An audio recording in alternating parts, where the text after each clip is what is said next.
अब चेक करिए, अब ऑडियो आ रहा है, अब चेक करो बच्चों, अब ऑडियो क्लियर है, चेक करिए, अब चेक करो, अब ऑडियो आ रहा है।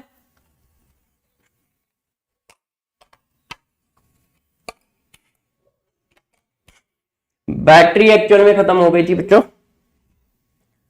अब चेक करिए, ऑडियो आ रहा है।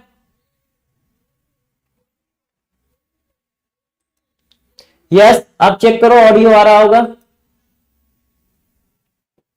यस सर, यस सर, ठीक है ठीक है, वेरी गुड वेरी गुड। हाँ बच्चों, तो मैं ये कह रहा था कि यार अब हम लोग आज क्या लेके आए, तो आज देखो जो शेड्यूल में था उसी चीज को कर रहे हैं, 12th पूरी फिजिकल केमिस्ट्री। तो आज हम लोग पूरी फिजिकल केमिस्ट्री के 12th की पूरी फिजिकल केमिस्ट्री के क्वेश्चन करेंगे, 12th की पूरी फिजिकल केमिस्ट्री के क्वेश्चन करेंगे, ठीक है। और शाम को आपके लिए एक सरप्राइज है, तो शाम को सरप्राइज में भी मिलेंगे, ठीक है। क्या सरप्राइज है, क्या चीज है ये तो हम लोग शाम को ही पता चलेगा। आपको 8 बजे का समय दिया गया है, तो 8 बजे ही पता चलेगा। यस, गुड मॉर्निंग बेटा, गुड मॉर्निंग। बिल्कुल बिल्कुल, चलो फिर चीजों को स्टार्ट करें जल्दी से। तो देखो यार, जल्दी से हम लोग चीजों को स्टार्ट करते हैं, ठीक है। आप क्या करो, एक पेन एक कॉपी ले लो, और साथ में या तो कोई एक बेसिक OMR सीट है वो ले लो, यदि वो आपके पास ना हो तो आप एक पेपर पर नंबरिंग कर लो 1 2 3 4 5 6 7 8 करके। जैसे आप मेरे साथ साथ क्वेश्चनों को सॉल्व करें और मेरे साथ साथ क्वेश्चनों को सॉल्व करके देखें कि आपके कितने क्वेश्चन सही हैं। यदि हम लोग 50 क्वेश्चन करते हैं तो 50 में कितने सही हैं, और 40 क्वेश्चन करते हैं तो 40 में कितने सही हैं, ठीक है। सभी बच्चे तैयार हैं क्या, सभी बच्चे तैयार हैं इसलिए? यस, चलिए। सरप्राइज तो बेटा सरप्राइज ही होता है, उसका यदि हिंट दे देंगे तो फिर मजा कैसे आएगा, है? तो सरप्राइज का हिंट नहीं मिलेगा, आ जाओ, क्वेश्चन का हिंट मिलेगा, क्वेश्चन का हिंट मिलेगा, क्वेश्चन का सॉल्यूशन मिलेगा। हाँ बच्चों, हाँ हाँ हाँ हाँ हाँ बेटा, बिल्कुल बिल्कुल, सारी चीजें समय आने पे होंगी सोनाली बेटा, है ना, कैफियस सोनाली। अब चलो क्वेश्चन पे आते हैं। चलो, पहला क्वेश्चन हमारी स्क्रीन पे ये है, पहला क्वेश्चन हमारी स्क्रीन पे ये है, इसको जरा देखो। Calculate the mass of cane sugar required to prepare 250 gram of 25% cane sugar solution with water. अब देखो यार, इसमें केन शुगर कितना है, 25% है। पूछ क्या रहा है, मास ऑफ केन शुगर पूछ रहा है, तो 250 ग्राम सोल्यूशन में 25% केन शुगर है, तो पूछ रहा है केन शुगर कितना है। तो दो रास्ते हैं, एक चाहो तो बिल्कुल बेसिक मेथड से कर लो, और एक चाहो तो फार्मूला लगा लो। सब लोग जल्दी जल्दी आंसर बताएं, सभी लोग जल्दी जल्दी क्वेश्चन के आंसर बताएं। हाँ वेरी गुड बेटा, सब लोग आंसर दें, जल्दी से आंसर, जल्दी से आंसर चैट बॉक्स में लिखे, चैट बॉक्स में जल्दी से आंसर लिखे। देखो, percentage of cane sugar equal to mass of cane sugar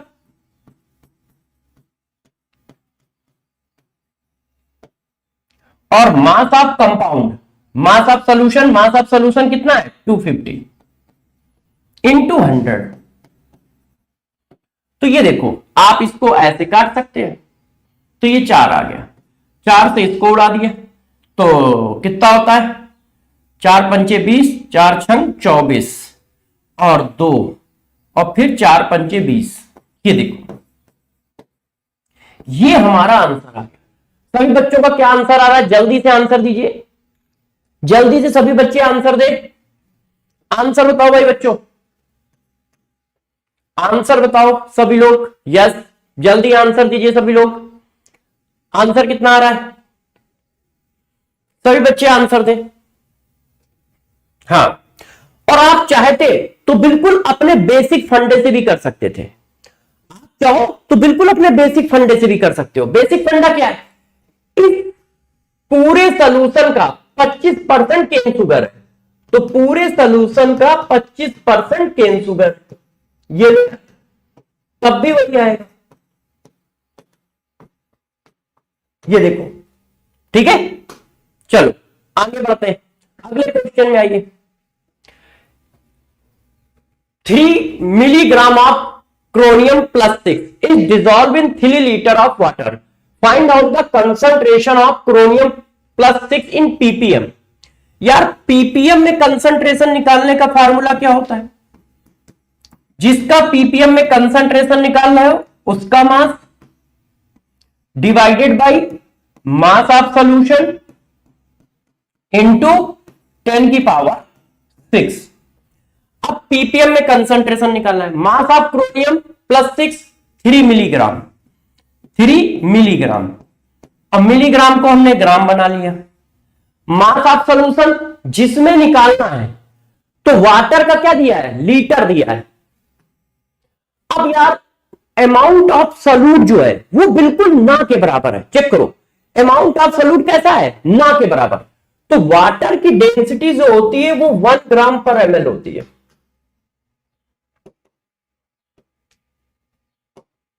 1 ग्राम/ml होती है। इसका मतलब जो वाटर का, ये देखो, तो V इंटू डी हो गया।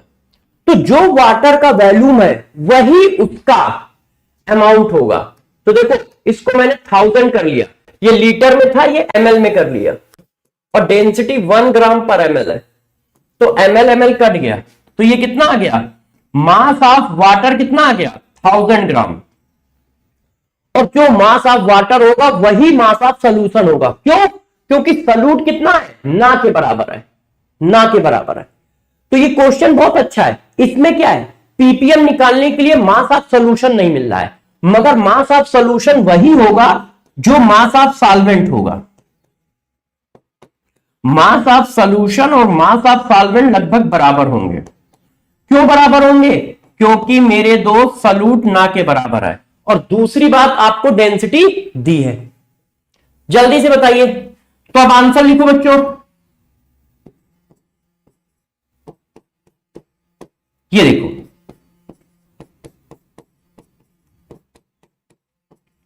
तो कितना आ गया? 3 ppm आ गया, 3 ppm आ गया है, ठीक है ना? 3 ppm आ गया है, चेक करो, ये देखो, तो हमारा आंसर आ गया है 3 ppm। क्लियर है? क्लियर? कैसे किया? पीपीएम वाला फार्मूला लगाया। सबका आंसर कितना आ रहा है? सभी का आंसर कितना आ रहा है? सब लोग चैट बॉक्स में आंसर बताएं। सब लोग चैट बॉक्स में आंसर बताएं, आंसर बताइए, आंसर बताइए। सी आ रहा है ना? 3 लीटर है। अच्छा अच्छा अच्छा, 3 लीटर है, ओके। बच्चों ने बताया कि सर आपने मिस्टेक कर रखी है, 3 लीटर है। तो यार ये 3 लीटर है, तो ये 3 हो गया, और ये 3 हो गया, तो यहां पर भी 3 आएगा। 3 × 10⁻³ आएगा, तो 3 कट जाएगा, तो ये आ जाएगा 1, और यहां पे आ जाएगा फिर 1।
हाँ बच्चों, एक्चुअल में बैटरी खत्म थी, जिसकी वजह से क्या हो रहा है ना कि बार बार बैटरी खत्म हो जा रही है, क्योंकि बैटरी चार्ज नहीं है। तो जो लगाता हूं वो थोड़ी सी चार्ज होती है, बार बार खत्म हो जाती है। तो आप लोग मुझे बताते रहिएगा, जैसे ही वॉइस खत्म हो तो मुझे बताते रहिएगा कि वॉइस चली गई है, ठीक है। अब आ जाओ, इस क्वेश्चन को करते हैं। देखो, गैस ए का मोल फ्रैक्शन कितना दिया है? 0.3। तो गैस बी का मोल फ्रैक्शन कितना होगा? 0.7, क्योंकि टोटल मोल फ्रैक्शन कितना होता है? टोटल मोल फ्रैक्शन 1 होता है। अब यार ये मोलरिटी पूछ रहा है कि मोलरिटी ऑफ गैस ए बताओ। तो देखो, मैंने आपको पढ़ाया था कि मोल फ्रैक्शन का रेशियो उनके मोल के रेशियो के बराबर होता है। मोल फ्रैक्शन का जो रेशियो होता है उनके मोल के रेशियो के बराबर होता है, उनके मोल के रेशियो के बराबर होता है। तो इसको हम लोग ऐसे लिख लें तो कोई बच्चा बुरा थोड़ी मानेगा। देखना, ऐसे इसको मैंने खोल लिया, वेट अपॉन मॉलिक्यूलर वेट। ये देखो, अब देखो 1000 का मल्टीप्लाई ऊपर, 1000 का मल्टीप्लाई नीचे। अब इस चीज को पकड़ो जो मैं ब्रैकेट में बंद कर रहा हूं, ये क्या चीज हुई? पढ़ो, mole absolute mass of solvent into 1000, क्या बन गया? मोलरिटी बन गया। तो ये देखो मोलरिटी आ गया, molarity of A molecular weight of B gas upon 1000। अब वैल्यू डाल दो, इसकी वैल्यू हमें कितनी दी है? 0.3, इसकी वैल्यू कितनी दी है? 0.7। ये हमें निकालना है। ये गैस बी का मॉलिक्यूलर वेट देखो दिया है, गैस बी का मॉलिक्यूलर वेट कितना है? 20 डिवाइडेड बाई 10 की पावर 3,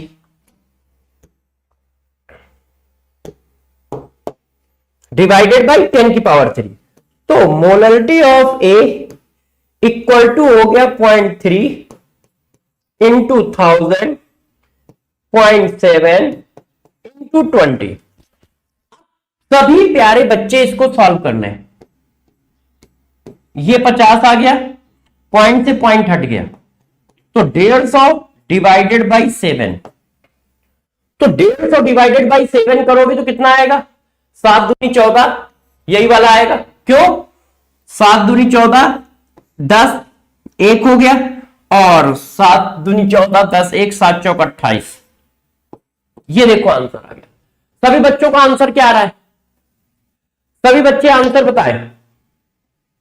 यस, सभी लोग जल्दी जल्दी आंसर बताएं। क्लियर है ना? कैसे किया, कैसे किया देख लो। ठीक है, वेरी गुड। अगले क्वेश्चन पे चलते हैं। अगला क्वेश्चन जो है बहुत शानदार क्वेश्चन है, जल्दी से आंसर इस क्वेश्चन का बताइए। बहुत शानदार क्वेश्चन है। 0.7 कैसे आया? दीपक कुमार, दीपक कुमार का कहना है सर 0.7 कैसे आया? बेटा, mole fraction of gas A mole fraction of gas B equal to 1। यदि दो गैसों का मिक्सचर है तो दोनों गैसों को मोल फ्रैक्शन का सम 1 के बराबर होता है। यह आपको पढ़ाया गया है, मैंने ही पढ़ाया, 10 बार पढ़ाया। यदि दो गैसें तो दो गैसों का मोल फ्रैक्शन 1 के बराबर होगा। यदि तीन गैसें हैं तो तीन गैसों के मोल फ्रैक्शन का सम 1 के बराबर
अरे आदित्य, मनीष दुबे सर।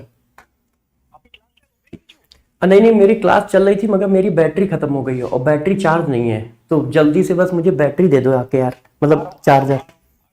ठीक है।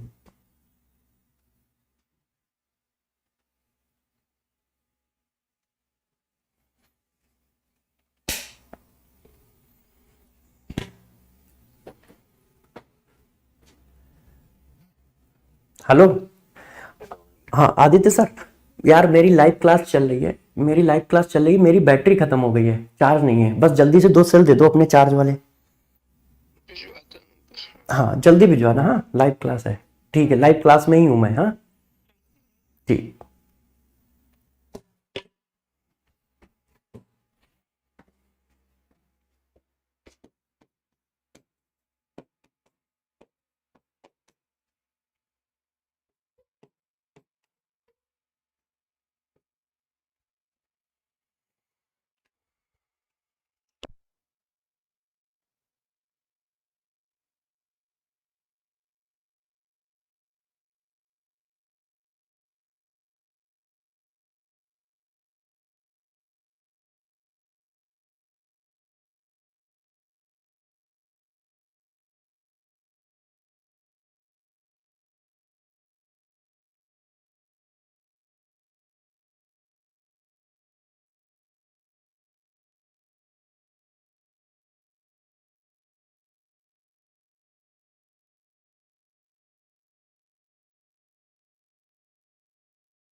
हाँ भाई बच्चों, आप जल्दी से चेक करके बताओ आवाज आ रही है, जल्दी से बताइए आवाज आ रही है, जल्दी से बताओ। ऑडियो, ऑडियो क्लियर है, आवाज आ रही है।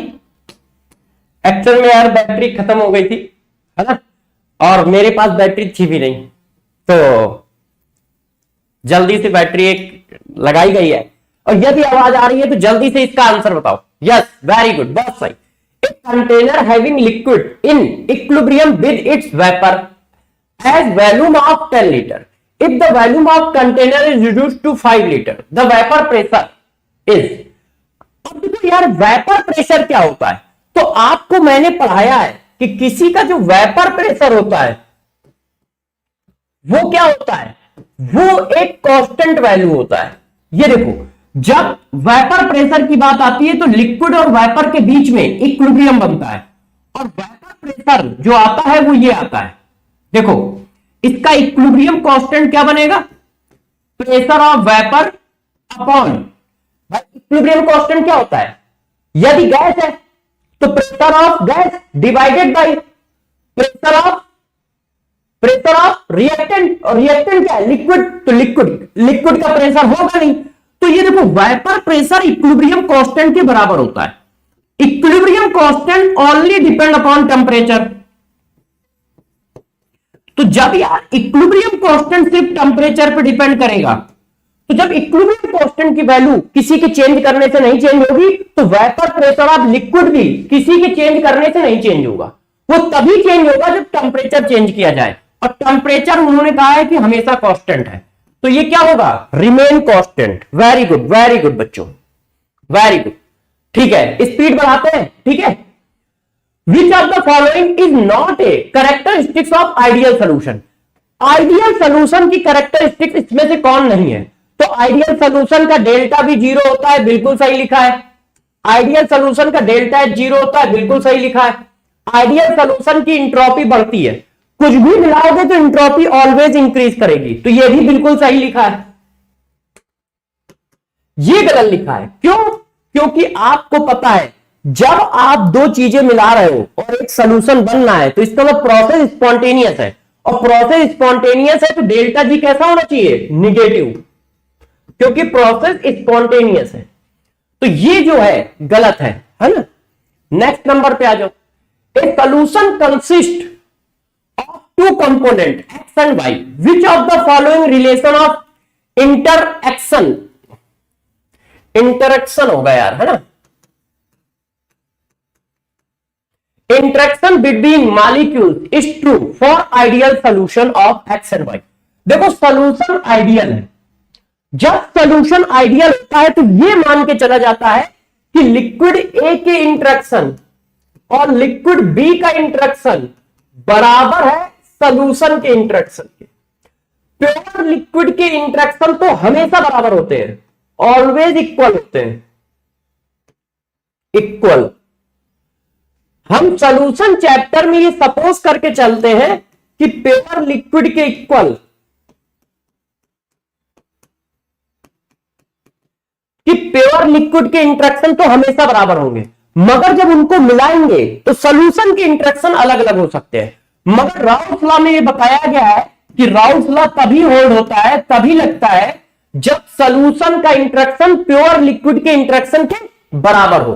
तो ऐसा कहां दिया है? ये दिया है, क्योंकि सोल्यूशन कैसा फाइंड करना है? Ideal solution.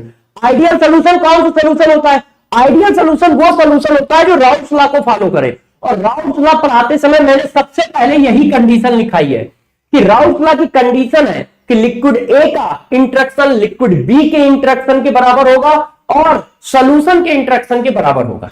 क्लियर है? नेक्स्ट आ जाइए, नेक्स्ट आ जाइए जल्दी से। इस क्वेश्चन को देखो, 30 gram of a non volatile solute is dissolve in 360 gram of water at 100 degree centigrade. If vapour pressure of solution is 750 mm of Hg, find molar mass of solute. अब गौर से इस बात को सुनिएगा, ये क्या है? नॉन वैलेटाइल सॉल्यूट है, ये देखो।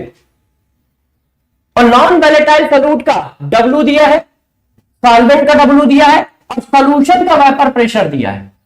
तो आप क्या करोगे? सिंपल सी बात होती है, यदि आप सबको ध्यान हो, P0 minus PS upon PS equal to Na upon Nb।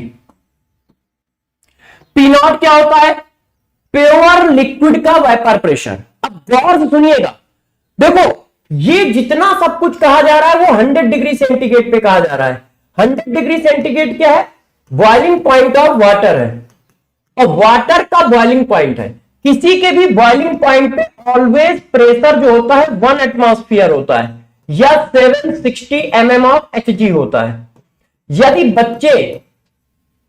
यदि बच्चे मेरी क्लास को पढ़े तो उन सबको पता है कि यह बात मैंने बहुत अच्छे से लिखाई है कि जब भी कहीं पर क्वेश्चन बॉइलिंग पॉइंट पे चल रहा होगा तो तो कभी भी पी नॉट की वैल्यू नहीं देगा। क्यों? क्योंकि बॉइलिंग पॉइंट पे पी नॉट की वैल्यू ऑलवेज डिफाइन है, और वो वैल्यू कितनी डिफाइन है?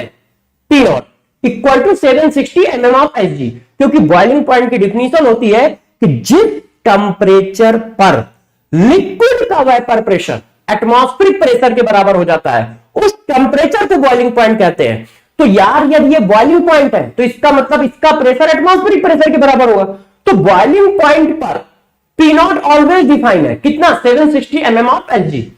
तो इसकी वैल्यू आपने ये डाल दी, सॉल्यूशन का आपको दिया है,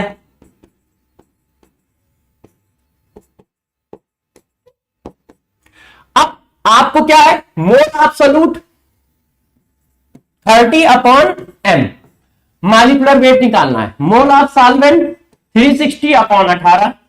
अब इसको कट्टम काट खेल लो तो ये कितना आया? 90। ये कितना आएगा?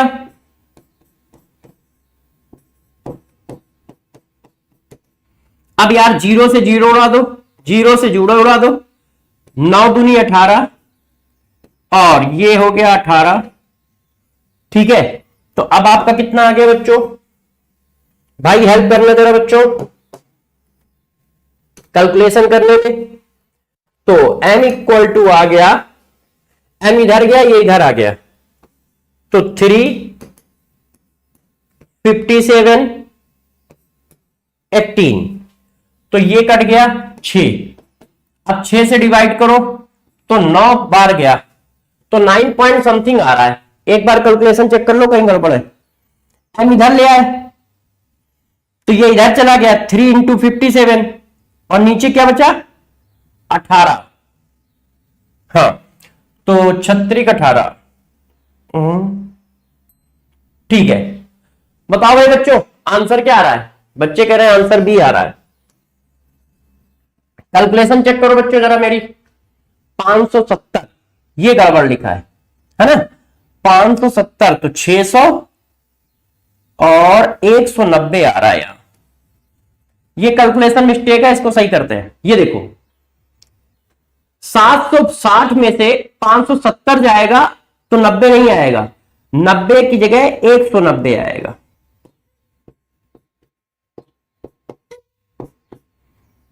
बाकी ये तो हमारा सही है ना बच्चों? ये देखिए, अब आप करिए इसको, 0 से 0 हो गया, 18 दूनी 36, अब ये 0 से 0 कट गया और 19 तिया ये। ठीक है, तो अब हमारा आ गया, अब इसको करो, ये इधर आ गया, m इक्वल टू इधर आ गया, तो 3 into 3 divided by 2, 9 divided by 2, 4.5 आ रहा है। हाँ, यस, वेरी गुड, वेरी सही, बहुत सही बच्चों। नेक्स्ट क्वेश्चन पे आते हैं, जल्दी से करिए। Yes, very good. Find boiling point of deci normal. Deci normal, deci molal, deci molal का मतलब क्या हुआ? मोललिटी 1/10 है। सोल्यूशन ऑफ ग्लूकोज, देखो बॉइलिंग पॉइंट पूछ रहा है, तो डेल्टा टीबी इक्वल टू होता है IKBM। क्या सॉल्यूट का नाम दिया है? Yes, glucose. ग्लूकोज कार्बोहाइड्रेट है, कार्बोहाइड्रेट के लिए I इक्वल टू क्या होता है? 1 होता है। केबी की वैल्यू इन्होंने दे रखी है और मोलरिटी दे रखी है, तो ये कितना आ गया? इतना आ गया डेल्टा टीबी। मगर यार ये डेल्टा टीबी नहीं पूछ रहे हैं, ये आपसे पूछ रहे हैं, जरा देखो, find boiling point of solution. Solution का बॉइलिंग पॉइंट पूछ रहे हैं, ये तो डेविएशन है ना? ये क्या है? Elevation of boiling point. तो डेल्टा टीबी इक्वल टू होता है डेल्टा मतलब TS minus T naught, boiling point of solution minus boiling point of solvent. तो ये वैल्यू इतनी आ गई, ये हमें निकालना है। अब बॉइलिंग पॉइंट ऑफ सॉल्वेंट क्या होगा? सॉल्वेंट कौन है? वाटर। क्यों? इक्वस लिखा है, तो वाटर का कितना होता है केल्विन में? 373। तो जब ये इधर आएगा तो 373 में कुछ जुड़ जाएगा, तो ये आ जाएगा 373 प्लस 0.52, तो 373 प्लस 0.52, तो ये आया अप्रॉक्स। ऐसा आंसर कहीं दिया है? ये दिया है। नेक्स्ट, यस वेरी गुड, बहुत सही आंसर बताओ। Find concentration of a non electrolyte solute required to lower the vapor pressure of solvent 20% in mole fraction assuming concentration। ये क्वेश्चन आपको बहुत अच्छे से करना है। इस क्वेश्चन में लैंग्वेज का बहुत अच्छे से खेल है। यदि सभी बच्चे जानते हो तो मैंने पढ़ाते समय इसकी मीनिंग लिखाई है, इसकी कि ये क्या होता है। ये होता है कितने fraction of vapour pressure of solution कम हो गया है, कम हो गया है नॉन वैलेटाइल सॉल्यूट मिलाने से। ध्यान है, आपको बताया गया है कि जब आप नॉन वैलेटाइल सॉल्यूट मिलाते हो, जब आप नॉन वैलेटाइल सॉल्यूट मिलाते हो तो प्रेशर ऑफ सॉल्वेंट डिक्रीज करता है। तो P naught minus P S upon P not क्या होता है? कितने fraction vapour pressure of solvent decrease कर गया है नॉन वैलेटाइल सॉल्यूट मिलाने से। और जैसे ही इसमें 100 का मल्टीप्लाई कर दो तो ये हो जाता है परसेंटेज। कितने percentage vapour pressure of solution decrease कर गया है नॉन वैलेटाइल सॉल्यूट मिलाने से। तो यार इसी की वैल्यू आपको डायरेक्ट 20 दी है, चेक करो। Find the concentration of non electrolyte solute required to lower the vapour pressure of solvent by 20। इसका मतलब ये direct P naught minus P S upon P naught into 100 की वैल्यू दी है। मैंने लिखा P naught minus P S upon P naught equal to का ये फार्मूला होता है राउल्स लॉ का। दोनों तरफ 100 का मल्टीप्लाई कर दो।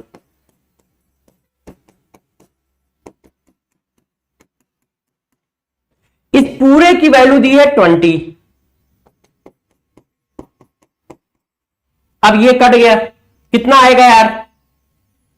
5 चौको 20, नहीं हाँ 5 चौको 20, ये तो का ये इक्वल टू आ गया 1/5। अब 1/5 का मतलब होता है 0.2। ये आंसर आ गया। कंसंट्रेशन किसके टर्म में पूछा जा रहा है? मोल फ्रैक्शन के टर्म में पूछा जा रहा है। तो इस क्वेश्चन में लैंग्वेज का बहुत बड़ा खेल है। इस क्वेश्चन को करिए। In a cold climate water get fuse causing damage to अच्छा radiator of a car. Ethylene glycol is used as an anti-freezing agent. Calculate the amount of ethylene glycol to be added to 4 gram of water to prevent for freezing at -6 centimeter. Sorry, at -6 centigrade. Kf equal to इतना। वो कह रहा है कितना ethylene glycol मिलाया जाए जिससे इसका फ्रीजिंग पॉइंट -6 सेंटीग्रेड रहे। तो देखो आपको डेल्टा टीएफ की वैल्यू दी है, आई के एफ एम होता है। डेल्टा टीएफ कितना है? 6 सेंटीग्रेड है ना। आई की वैल्यू 1। क्यों? इथाइलिन ग्लाइकॉल आयोनाइज नहीं होता है, अल्कोहल है। अल्कोहल कब से आयोनाइज होने लगा? के एफ की वैल्यू ये हो गई। अब देखो वाटर में आप इथाइलिन ग्लाइकॉल डाल रहे हो तो वाटर हमारा क्या हो जाएगा? सॉल्वेंट। और इथाइलिन ग्लाइकॉल क्या हो जाएगा? सॉल्यूट। इसमें मिला क्या रहे हो? Ethylene glycol. ये होता है, ये हो जाएगा हमारा सॉल्यूट। तो इसका मतलब तुम सॉल्यूट का अमाउंट पूछ रहे हो। तो देखो weight of solute upon molecular weight. Molecular weight I think 62 होता है, आप निकालो।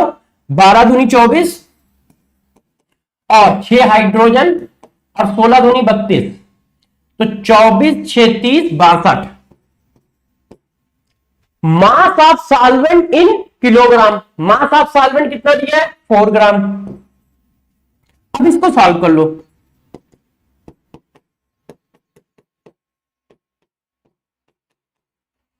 तो ये आर आ गया।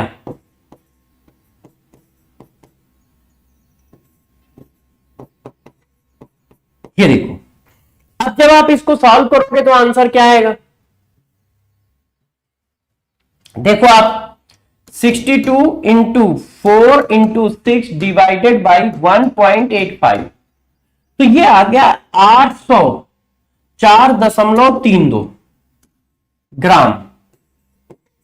तो आपको कितना इथाइलिन ग्लाइकॉल मिलाना पड़ेगा? 804.32 ग्राम। आंसर क्या होगा? डी। Sir please join. अच्छा ठीक है, पहले आप लोग इधर ध्यान दें, पढ़ाई पे ध्यान दें। यस, जल्दी आइए, पढ़ाई पे ध्यान दीजिए सब लोग। नेक्स्ट नंबर का क्वेश्चन करिए। नेक्स्ट नंबर का क्वेश्चन करो और आंसर बताओ। The osmotic pressure of 5% W/V solution of urea at 27 degree centigrade. सभी बच्चों को 20 सेकंड मिलते हैं, 20 सेकंड में इसका आंसर बताइए, जल्दी से बताइए। पाई इक्वल टू ICRT होता है, हमें ऑस्मोटिक प्रेशर निकालना है। आई की वैल्यू कितनी रखोगे? 1। रीजन यूरिया है, कार्बोहाइड्रेट, तो आई की वैल्यू 1। अब कंसंट्रेशन कैसे निकालोगे? देखो मैंने इसको पढ़ना सिखाया था, पहला सल्यूट दूसरा सॉल्वेंट, पहला सल्यूट दूसरा सॉल्वेंट। इसका मतलब मास ऑफ सल्यूट कितना है?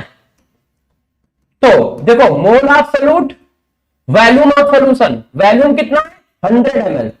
100 ml को मैंने लीटर में बना लिया ऐसे। आर की वैल्यू कितनी रखोगे? 0.821। और टी की वैल्यू कितनी रखोगे? 300 केल्विन। इसको जब केल्विन बनाओगे तो 300 हो जाएगा। अब इसको काउंट कर लो, तो यार ये आ गया।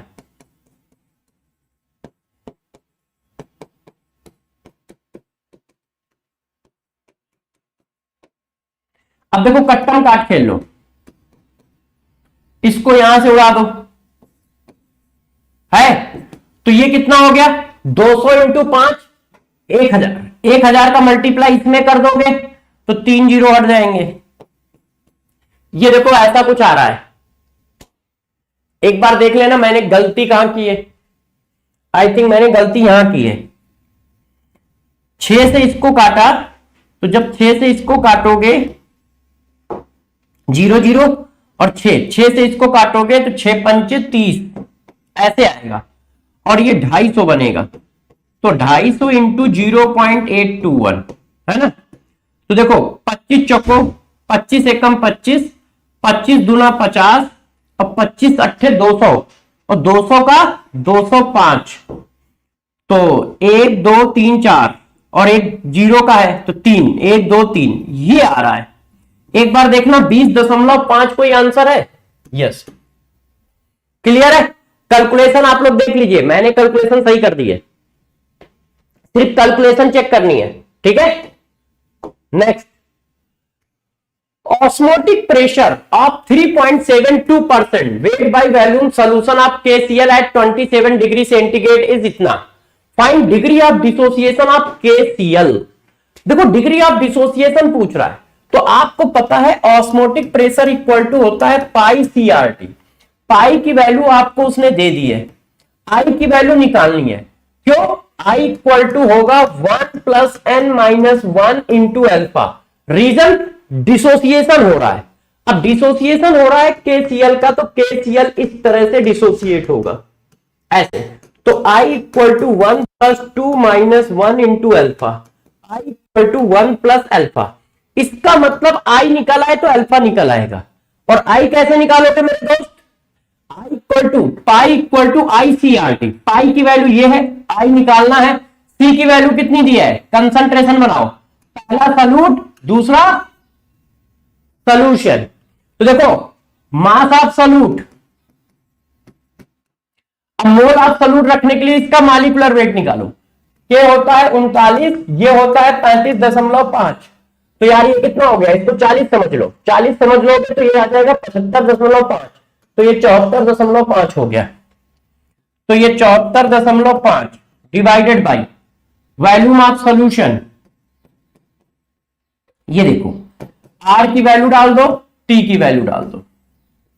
तो ये आ गया 21.6 equal to I equal to ये। अब थोड़ी सी कैलकुलेशन है, सभी बच्चे मेहनत करें।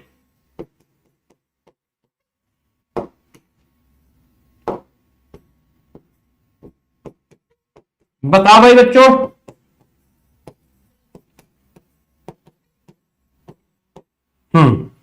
तो देखो 1 2 1 2, क्लियर क्लियर।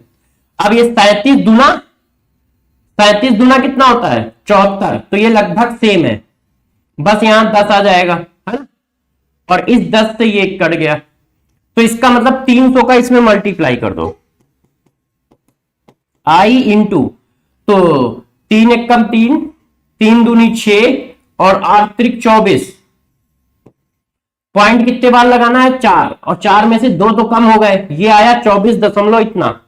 तो आई की वैल्यू आ गई 24.62 डिवाइडेड बाई ये।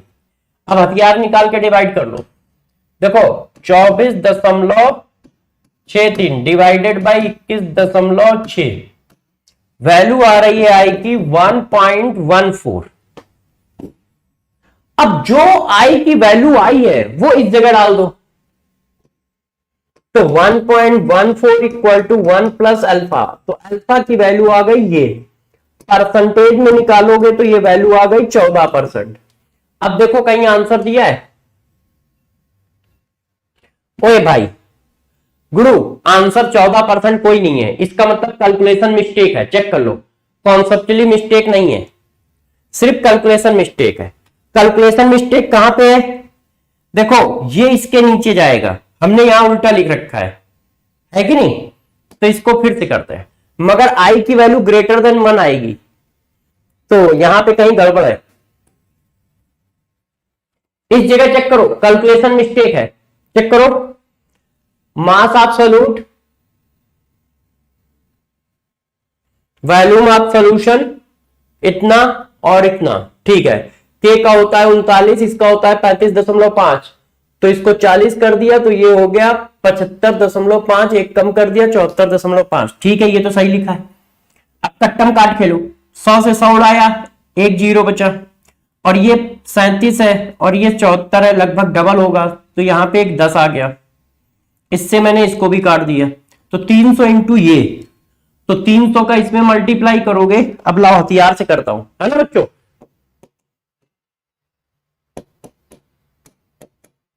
ये देखो 24.63, वैल्यू सही आ रही है 24.63। अब ये इसके नीचे चला जाएगा, 21.6 डिवाइडेड बाई 24.63, ये तो पॉसिबल ही नहीं है, इससे तो वैल्यू निगेटिव आ जाएगी। हाँ बताओ गड़बड़ कहां है? कोई बच्चा बता सकता है गड़बड़ कहां है? किसी जगह पे हम लोगों ने मिस्टेक कर रखा है, कैलकुलेशन चेक करो, 8.0821, हाँ 0.0821 ही होता है। अच्छा यहां पे देखो 3 0, हाँ यहां पे हो सकता है पॉइंट लगाने में गलत कर दिया हो, है ना, पॉइंट लगाने में हो सकता है गलत कर दिया हो। 1 मिनट बच्चों, कैलकुलेशन बताइए आप लोग। 0.0821 इंटू 0.0821 इंटू 300, नहीं, कोई बच्चे बता सकता है गलत कहां है? 37 इंटू 2 74 और 1/2।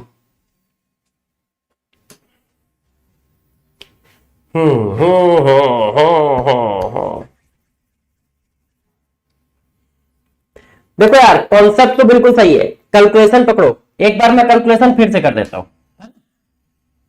उसमें समझने में दिक्कत हो रही है, कैलकुलेशन फिर से कर देते हैं, नहीं तो फिर आंसर में गड़बड़ है। ये देखो मैं कैलकुलेशन फिर से कर देता हूं, आई की वैल्यू निकालनी है, सी की वैल्यू देखो, mass divided by molar mass. Molar mass कौन है? केसीएल। केसीएल कितना होता है? हाँ अच्छा, बच्चा कह रहा है ये 20 होगा, हाँ यार ये सही है। महेश्वरी, क्रिस बेटा तुम बिल्कुल सही कह रहे हो, यहां पे गलती हुई है, डिवाइड करने में गलती हुई है। वेरी गुड बेटा क्रिस, हम लोग नहीं, फिलहाल मैं, ये मेरी गलती है, बच्चे तो बिल्कुल बेचारे सही कह रहे हैं। तो देखो कंसंट्रेशन मैंने बनाया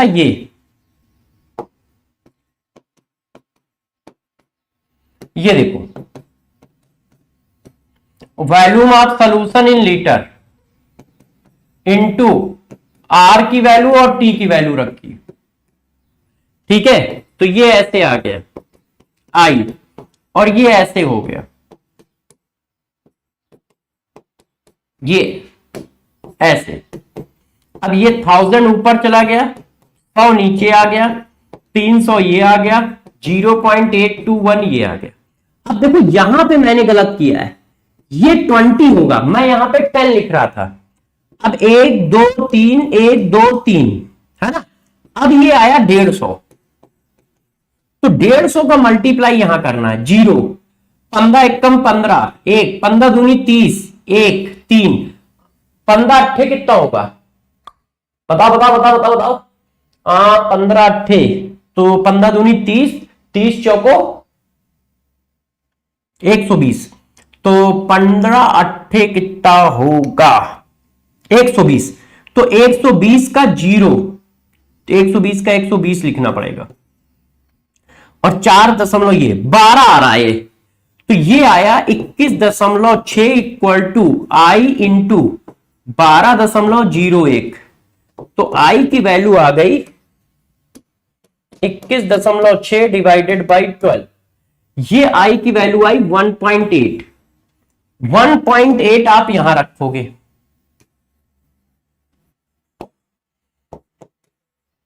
तो अल्फा की वैल्यू आ गई 0.8। 0.8 का मतलब 80%। अब चेक करो 80% कोई है ये, तो हम लोगों को सिली मिस्टेक मिल गई, जिसकी वजह से हम लोगों ने आंसर सही कर दिया, ठीक है। चलो आगे बढ़ते हैं।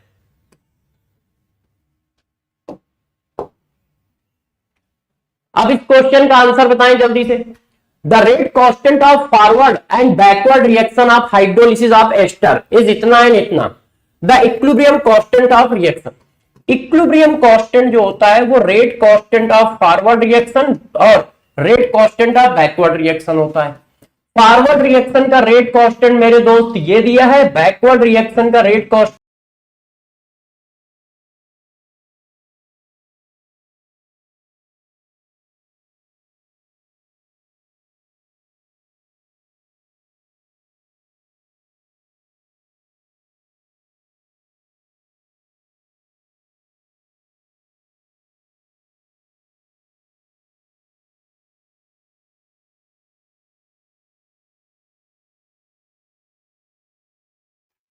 चलो इस क्वेश्चन को सॉल्व करते हैं।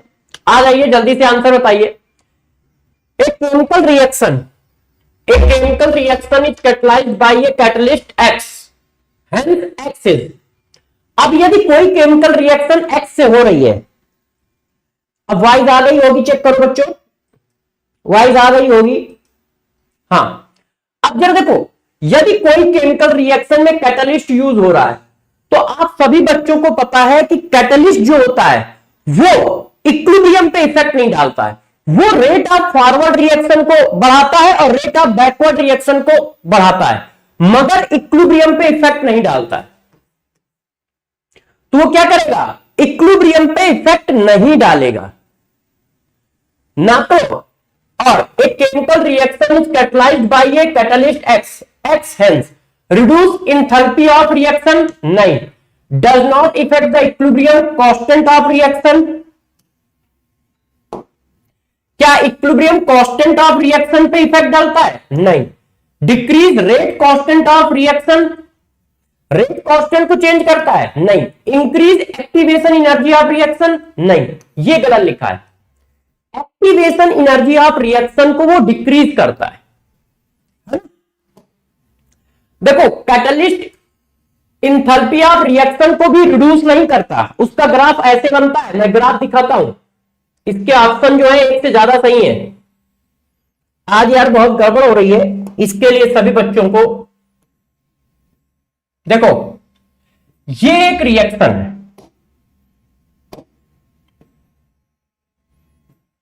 ये देखिए।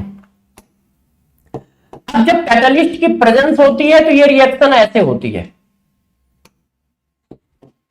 ये क्या है? Presence of catalyst.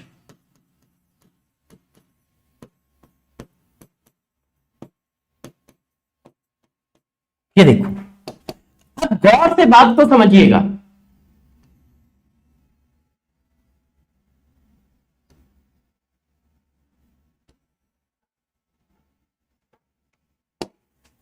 ये वैल्यू डेल्टा एच है, इंथैल्पी ऑफ रिएक्शन।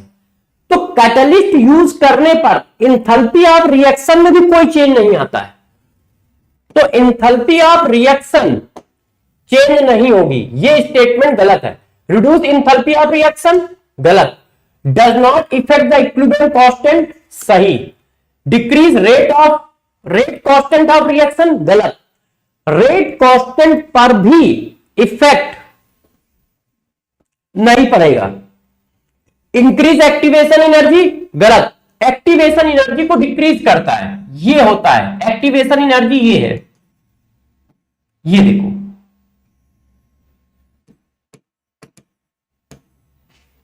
है ना ऐसे।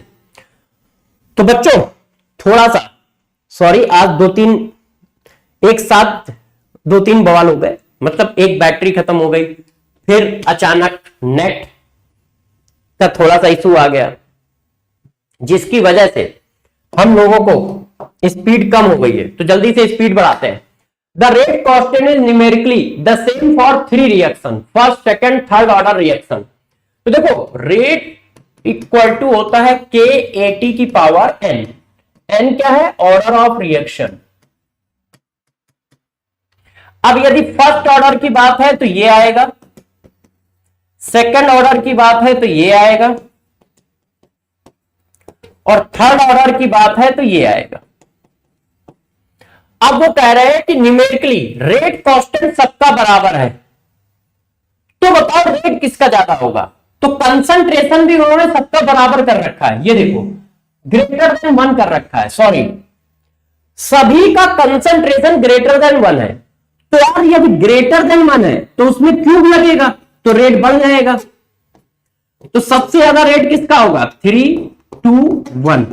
क्यों? क्योंकि रेट इक्वल टू होता है के 80 की पावर ऑर्डर। थर्ड ऑर्डर में क्यूब है, सेकंड ऑर्डर में स्क्वायर है, और फर्स्ट ऑर्डर में 1 है। तो एक से बड़ी वैल्यू का क्यूब सबसे बड़ा आएगा, है ना?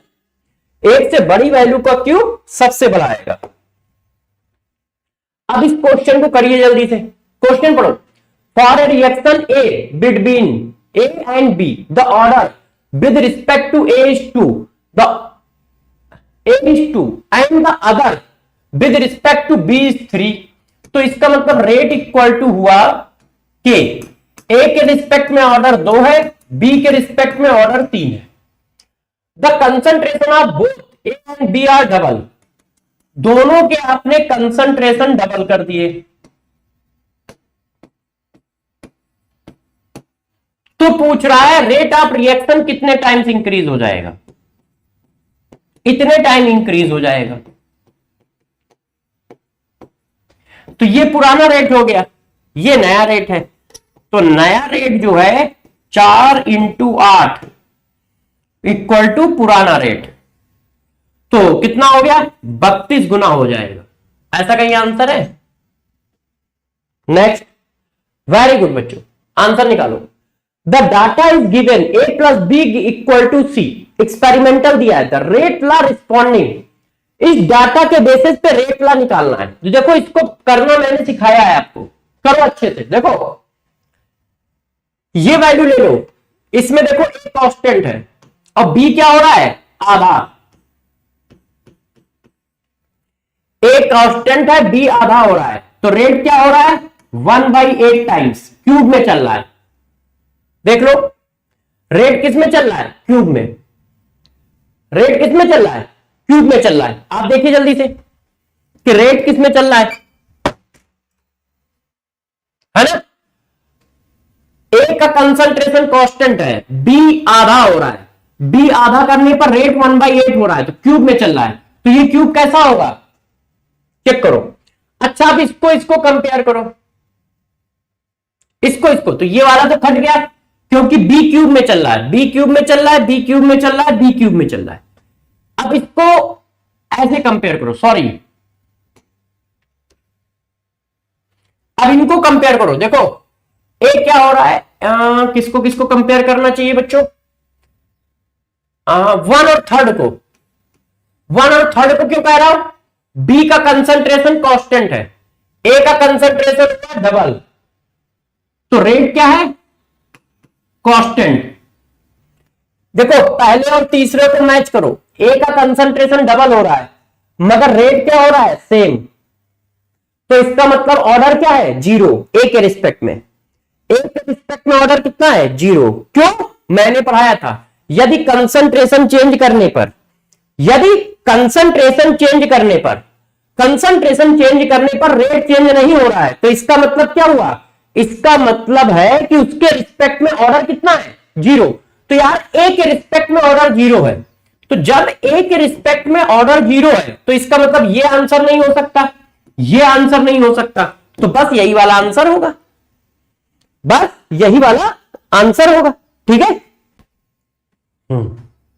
चलो आगे आ जाओ, जल्दी से बताओ।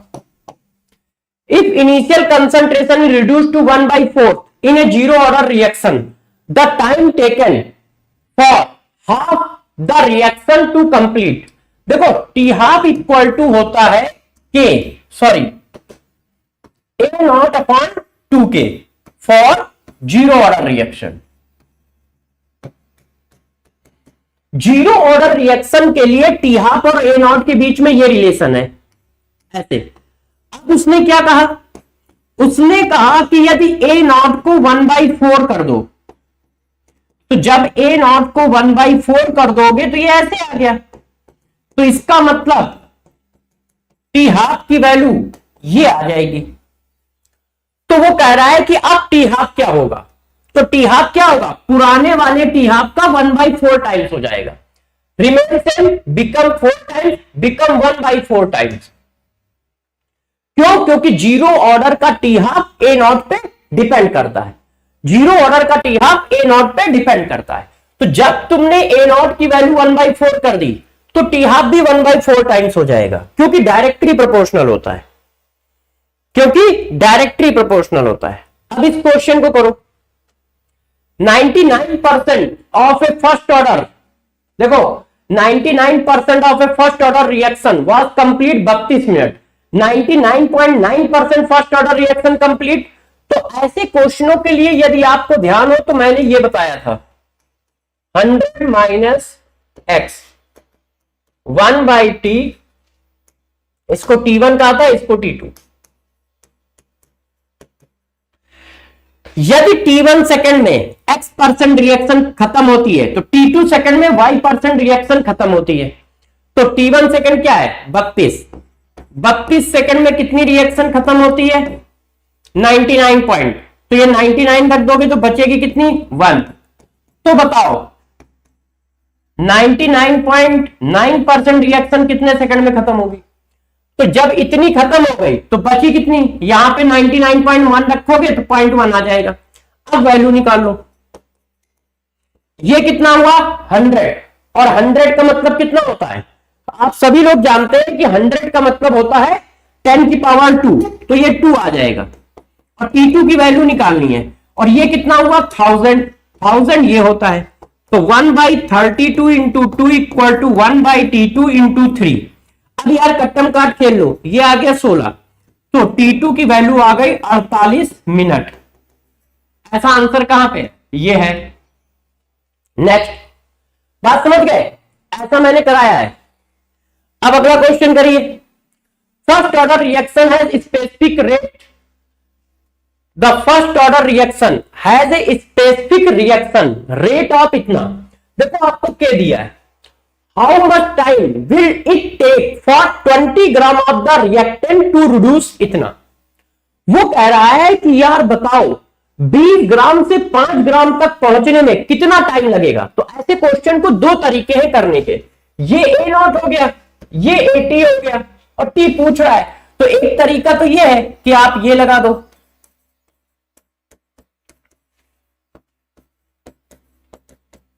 आपको के दिया है,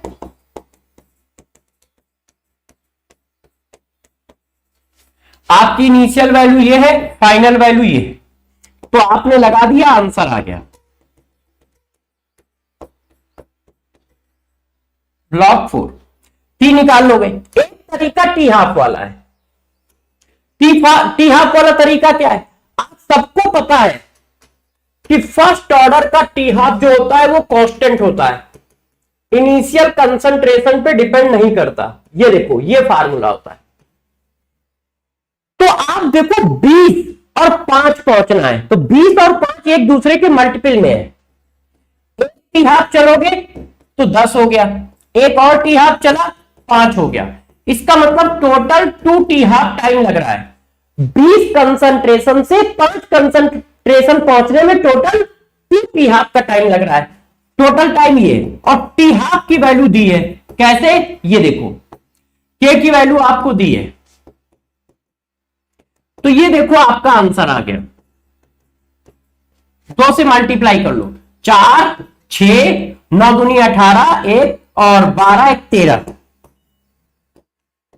ये देखिए 138.64, ये देखो। और चाहो तो इससे निकालो तो भी आंसर सेम आएगा। ठीक है, next, very good, cost side. The rate constant of reaction is इतना, कंसंट्रेशन ऑफ ए इज इतना। देखो जीरो ऑर्डर, ये वैल्यू देखो, ये वैल्यू आपको यहां समझना पड़ेगा ये कौन से ऑर्डर की रिएक्शन है। आपको ऑर्डर नहीं दिया है। The rate constant of a reaction is इतना, concentration of A is this, the concentration of B after 20 minute. अब ये बात तो हमें समझ में आ गई कि यार ये चीज है,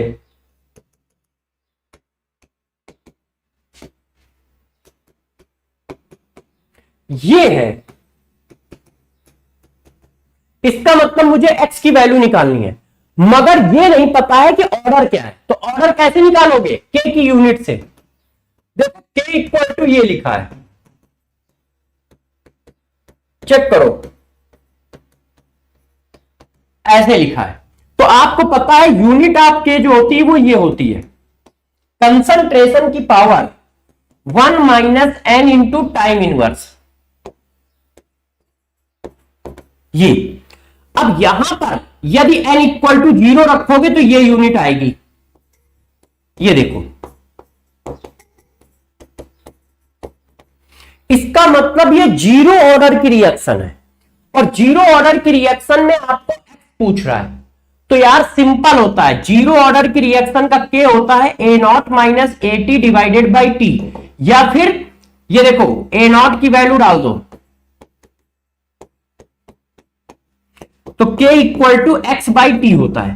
k की वैल्यू आपको दी है, ये देखिए x निकालना है, x कंसंट्रेशन ऑफ b हो गया, और t की वैल्यू दी है, इसको सेकंड में डाल लो। इसको किस में कन्वर्ट कर लिया? सेकंड में। अब इसको मल्टीप्लाई कर लो तो वैल्यू ऑफ b आ जाएगी।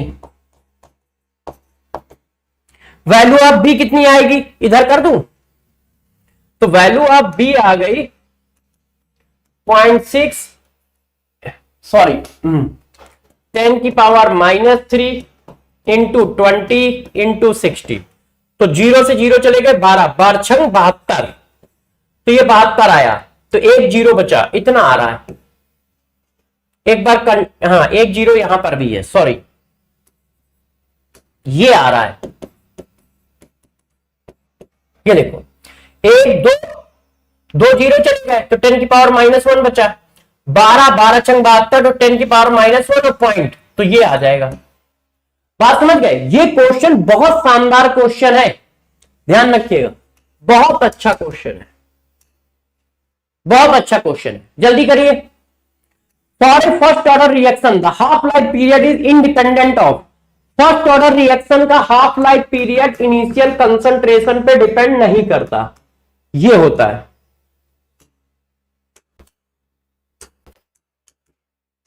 ये तो किस पर डिपेंड नहीं करेगा? इनिशियल कंसंट्रेशन पे डिपेंड नहीं करेगा। The activation energy of a chemical reaction depend upon temperature, nature of reacting species, concentration of reacting species, collision frequency. तो यार एक्टिवेशन एनर्जी टेम्परेचर पर डिपेंड करती है, मैंने पढ़ाया है थ्योरेटिकली, मैंने साफ साफ लिखाया है कि एक्टिवेशन एनर्जी थ्योरेटिकली टेम्परेचर पर डिपेंड करती है, मगर क्वेश्चन करते समय हम इसको कांस्टेंट मान के चलते हैं। ध्यान है, क्वेश्चन करते समय हम इसको कांस्टेंट मान के चलते हैं।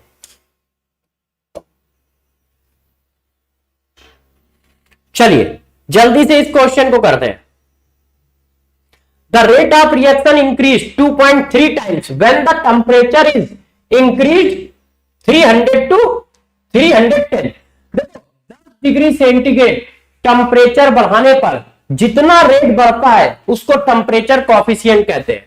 टेम्परेचर कॉफिशिएंट इक्वल टू होता है KT प्लस 10 अपॉन KT, और इसकी वैल्यू कितनी आ रही है, ये इसका मतलब टेम्परेचर कॉफिशिएंट दिया है। If K is the rate constant at 300 Kelvin, the rate constant of 310 पर, तो देखो temperature coefficient equal to KT plus 10 बराबर 310 और KT का मतलब 300, तो K 310 इक्वल टू आ गया 2.3 इंटू 3 है 2.3। 300 की वैल्यू कितनी दी है,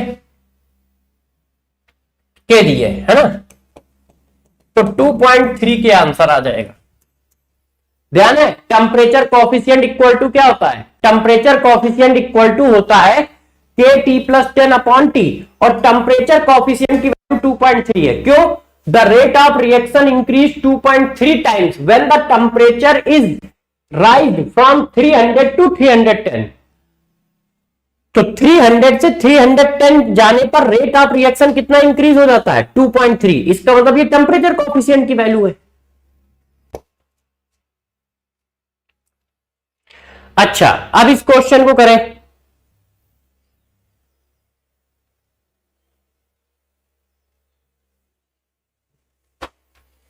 इस क्वेश्चन को करिए जल्दी से। Standard electrode potential of SN4 plus SN2 couple is इतना एंड इतना, the two couple is their standard electrode are concern to make a cell. देखो दो हाफ सेल से आप दो हाफ सेल से सेल बना रहे हो। जब दो हाफ सेल से सेल बनाते हैं तो मैंने आपको पढ़ाया था कि सेल पोटेंशियल इक्वल टू होता है reduction potential of cathode minus reduction potential of anode. अब इन दोनों में से एनोड कौन होगा, कैथोड कौन होगा, तो जिसका आरपी ज्यादा होता है वो ऑलवेज कैथोड होता है, मैंने ही बताया है। जिसका आरपी ज्यादा होगा वो कैथोड होगा। तो देखो रिडक्शन पोटेंशियल इसका कितना है, ये इसका रिडक्शन पोटेंशियल ये, तो इसका ज्यादा है ना, तो ये कैथोड हुआ। तो कैथोड का रिडक्शन पोटेंशियल माइनस एनोड का रिडक्शन पोटेंशियल, तो जुड़ गए। तो 74 में 15 जोड़ दो कितना होता है, 90। एक कम कर दो, ये आ रहा है।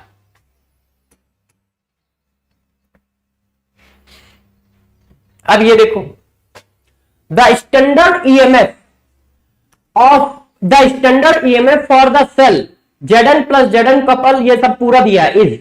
अब देखो ये स्टैंडर्ड ईएमएफ दिया है, इसका मतलब ई नॉट दिया है। The EMF of the cell reaction when 0.1 m copper ion 0.1 m Zn ion should be solution are used at 25 degree centigrade. देखो E इक्वल टू होता है E naught minus 0.0591 upon n log QC। वो कह रहा है cell potential बताओ। देखो यहां सेल लिखा है, EMF of cell reaction when, जब कॉपर का कंसंट्रेशन इतना हो, Zn का कंसंट्रेशन इतना हो, ये पूछ रहा है। तो यार E निकालना है, E नॉट की वैल्यू दी है,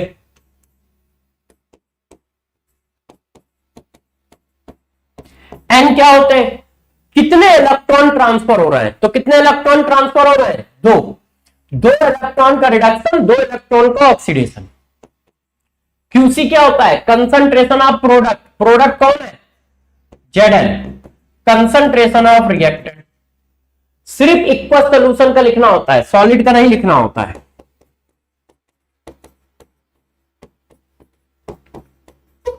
Zn का कंसंट्रेशन कितना दिया है? 0.1।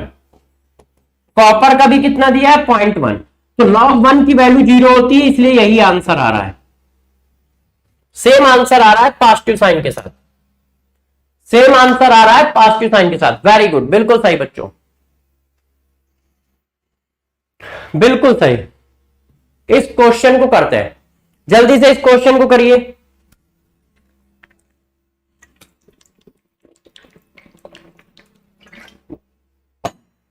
देखो, the measure voltage of the reaction with the indicate concentration is इतना, ई नॉट, ई दिया है, ठीक है, ई नॉट निकालना है और रिएक्शन दिए, बस वही फार्मूला यूज कर लेना है नॉट इक्वेशन का।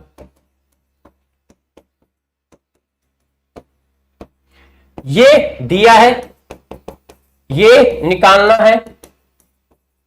कितने इलेक्ट्रॉन ऑक्सीडाइज रिड्यूस हो रहे हैं? ये देखो 3, यहां से यहां तक देखो 3, क्यों? आपको 3 दिया है, तो 3 इलेक्ट्रॉन का ऑक्सीडेशन, 3 इलेक्ट्रॉन का रिडक्शन हो रहा है। Concentration of product, concentration of reactant.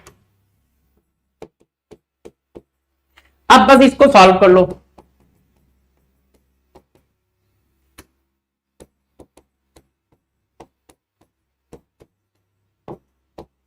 ये देखो, अब इसको सॉल्व कर लोगे आंसर आ जाएगा।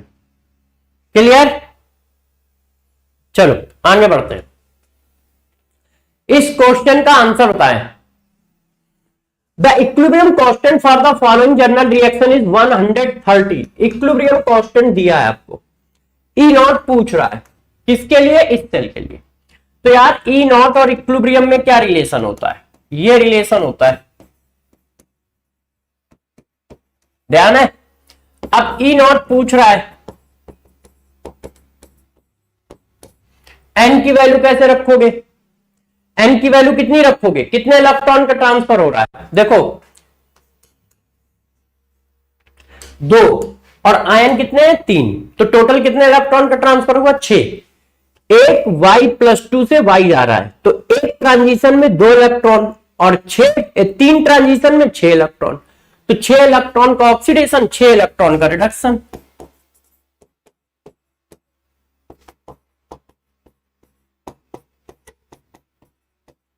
और log 10 की वैल्यू 1, 5 एकम 5, 5 9 45 कि फिर 5 और 25 और 19, ये आ रहा है। ऐसा कोई आंसर है? और प्लस आएगा, माइनस नहीं आएगा, ध्यान रखिएगा। यस, वेरी गुड, 6 इलेक्ट्रॉन का ट्रांसफर होगा, 6 इलेक्ट्रॉन का ट्रांसफर होगा, बहुत सही कह रहे हो। चलो ये बताओ, द स्टैंडर्ड गिव्स फ्री एनर्जी इज इतना, what is the standard cell potential?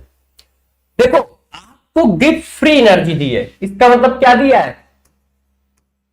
Delta G not दिया है। देखो आप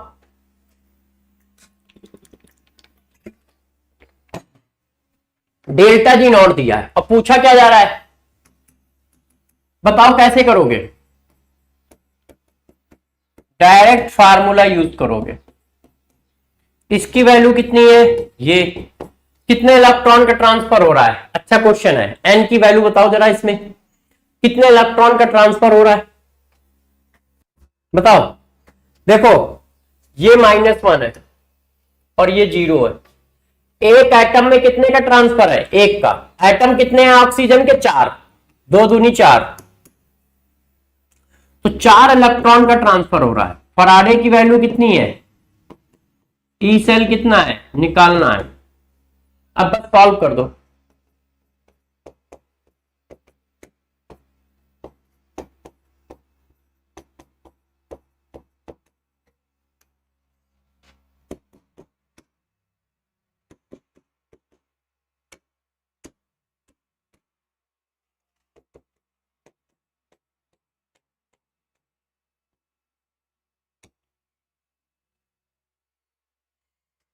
ये देखो, अब बताओ आंसर गलत कहां है? गलत जानते कहां है? ये देखो यूनिट, इसकी यूनिट किलो जूल है, और इस फार्मूले में जो यूनिट आती है वो जूल आती है, तो इसको किलो जूल से वो बना लो, जूल बना लो।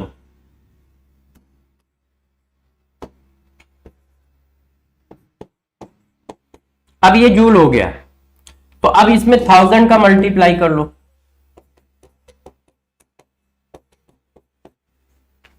ये आ रहा है। आंसर मैच कर रहा है? नहीं कर रहा है। कैलकुलेशन करो भाई, कहां पे गड़बड़ हो गई चेक करो बच्चों, गड़बड़ चेक करो। अब फिर से कर देते हैं, है ना, ऐसे तो चेक करने में टाइम लगेगा। तो हथियार निकालते हैं। देखो 221 1 2 3 डिवाइडेड बाई 96500, ठीक है, डिवाइडेड बाई 4, 0.544 आ रहा है। जल्दी से बच्चे बताएं कैलकुलेशन का मिस्टेक कहां पे है। 221 है 4 इलेक्ट्रॉन हो गए है, 96500 है। कैलकुलेशन मिस्टेक मेरी आ रही है 0.47544। देख लो कहीं कैलकुलेशन मिस्टेक हो तो। यदि कैलकुलेशन मिस्टेक नहीं है तो हम लोगों को आंसर में थोड़ा सा चेंज करना पड़ेगा।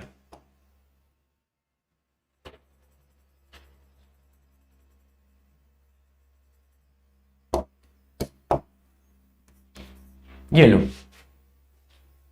है ना, एक बार कैलकुलेशन चेक कर लीजिए।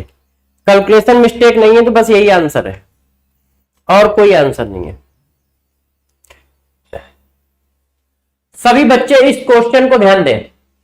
n इक्वल टू 2 होगा, एक बच्चा कह रहा है बेटा n इक्वल टू 2 नहीं होगा। ये देखो एक बार बता देता हूं, n इक्वल टू 2 नहीं होगा क्योंकि ये रिएक्शन ऐसे होगी। देखो H2O2 है, ठीक है, हाँ। अब H2O2 को देखो जरा हम कैसे करते हैं, अभी पता चल जाएगा n इक्वल टू कितना होगा। हमारी रिएक्शन ये है ऐसे। अब यार ये देखो, मैंने कहा जितने रिएक्शन का ऑक्सीडेशन होगा उतने ही रिएक्शन का रिडक्शन होगा, ऐसे। तो अब बैलेंस करो, ऑक्सीजन 2 ऑक्सीजन 2, टोटल कितना हो रहा है। अब 2 हाइड्रोजन लगाओ, 2 H आ गए। इसको बैलेंस करने के लिए 2 इलेक्ट्रॉन निकाल दिए। अब दूसरी रिएक्शन ये है, अब इसको बैलेंस करो। तो इसको बैलेंस करने के लिए आपने क्या किया, देखो आपने यहां 2 का मल्टीप्लाई किया, तो यदि यहां पर 2 का मल्टीप्लाई करते हो ऐसे, तो यहां पर 2 का मल्टीप्लाई करोगे, इससे तो ऑक्सीजन बैलेंस नहीं होगा। दूसरा क्या है, H2O2 और वाटर, तो यहां पर ऐसे करोगे तो 2 H आएंगे और यहां पर 2 इलेक्ट्रॉन, बैलेंस हो गया। हाँ n इक्वल टू 2 आएगा, n इक्वल टू 2 आएगा। अब करो, एक बार इसको रोक लो, n इक्वल टू 2 आएगा तो कितना आएगा जरा देखना बच्चों, क्योंकि 2 इलेक्ट्रॉन का ऑक्सीडेशन 2 इलेक्ट्रॉन का रिडक्शन हो रहा है। वो डायरेक्ट हम लोगों ने जो लिखा था वो गड़बड़ हो गया था। तो वैल्यू आ रही है ई सेल इक्वल टू 0.1000 से मल्टीप्लाई कर दोगे तो 1 पॉइंट समथिंग आएगी, 1.8 आंसर आ रहा है कहीं, ये आ रहा है। देखो बच्चों 2 इलेक्ट्रॉन का ऑक्सीडेशन हो रहा है, 2 इलेक्ट्रॉन का रिडक्शन। ये देखिए, ये देखो एक रिएक्शन ये है हमारी, एक रिएक्शन ये है। तो 2 इलेक्ट्रॉन का ऑक्सीडेशन, 2 इलेक्ट्रॉन का रिडक्शन। मेरे से देखो मैं बताता हूं, मैंने जो सिली मिस्टेक की थी वो क्या की थी, मैंने यहां टोटल ऑक्सीजन का निकाल दिया था, और जबकि इनमें से 2 मॉलिक्यूल में से एक का ऑक्सीडेशन हो रहा है, एक का रिडक्शन हो रहा है, और मैंने टोटल दोनों मॉलिक्यूल को ऑक्सीडाइज करा दिया था। तो यहां पे मेरे से ये गलती हो गई थी, इसी वजह से 4 आ रहा था, जबकि आएगा कितना 2। क्यों? क्योंकि ये रिएक्शन ऐसे लिखी जाएगी, ऐसे ऐसे। तो ये देखो, ये इसके साथ, ये इसके साथ, इस वजह से वैल्यू में चेंजेस आ रहे थे। जल्दी से आंसर बताओ। हाँ बेटा, मिस यू, जल्दी से देखो। अब हो सकता है ये आपको दिख ना रहा हो, तो मैं थोड़ा बड़ा बड़ा लिख देता हूं, है ना। ये कंडक्टिविटी है, अलग पेन से लिखता हूं, इससे कहो ना दिखे। ये कंडक्टिविटी है और ये है लैम्डा एम, ये सेल कांस्टेंट है और ये है कापा, ये मोलर कंडक्टेंस है और ये है इक्विवेलेंट कंडक्टेंस, और ये इक्विवेलेंट कंडक्टेंस है, ये है L अपॉन ए। और यहां पर इनकी यूनिट लिखी है, ये लिखी है मो सेंटीमीटर इनवर्स, ये लिखी है सेंटीमीटर इनवर्स, ये लिखी है मो इनवर्स, सेंटीमीटर, मोल इनवर्स, और ये लिखी है मो inverse, centimetre square, equivalent inverse, ऐसे। अब ये मैच करना है, किसका किसका किसके किसके साथ मैच है, तो ए मैच कर लो। ए का किसके साथ है? क्यू और यू के साथ। ए का किसके साथ है बच्चों? क्यू और यू के साथ।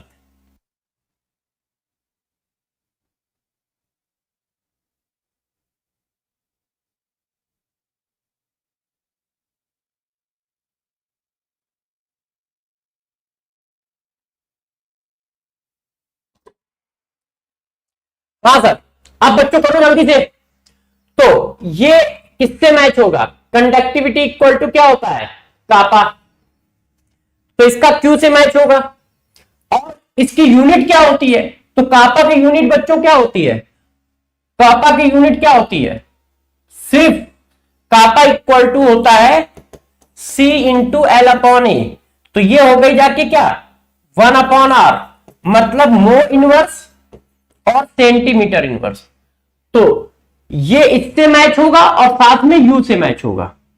तो क्यू से मैच होगा, यू से मैच होगा। ए वाला ये है क्यू यू, तो ये गलत हो गया, ये गलत हो गया। अब बी वाला आओ। बी क्या है? Cell constant. तो सेल कांस्टेंट एस से मैच होगा, क्योंकि सेल कांस्टेंट क्या होता है? एल अपॉन ए। यूनिट क्या होगी? वी। तो इसका मैच होगा एस और V, S V, S V. Answer match नहीं कर रहा है, क्यों? यहां पर भी एस बी है, यहां पर भी एस बी है। तो अब इसको यूज करो, लैम्डा एम। लैम्डा एम ये है पी, तो सी का मैच है पी, तो यहां पी मैच नहीं है ये। तो आंसर क्या हो गया? सेकंड। अच्छा क्वेश्चन है ये, अच्छा क्वेश्चन है ये, है ना।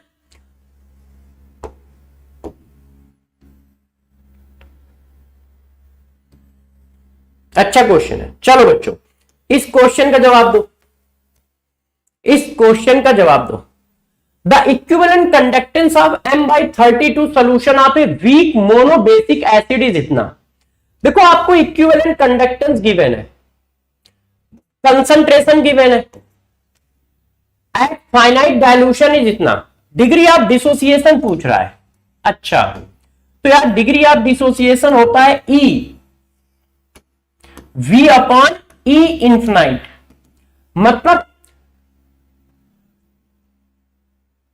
Equivalent conductance at finite concentration divided by equivalent conductance at infinite concentration. तो फाइनाइट कंसंट्रेशन पर इक्विवेलेंट कंडक्टेंस इतना है और इनफिनाइट डायल्यूशन पर इक्विवेलेंट कंडक्टेंस इतना है। परसेंटेज में निकालना है तो 100 का मल्टीप्लाई,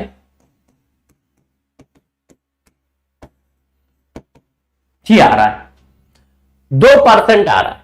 और परसेंटेज में नहीं निकालना है तो 2 इंटू 10 की पावर माइनस, ठीक है।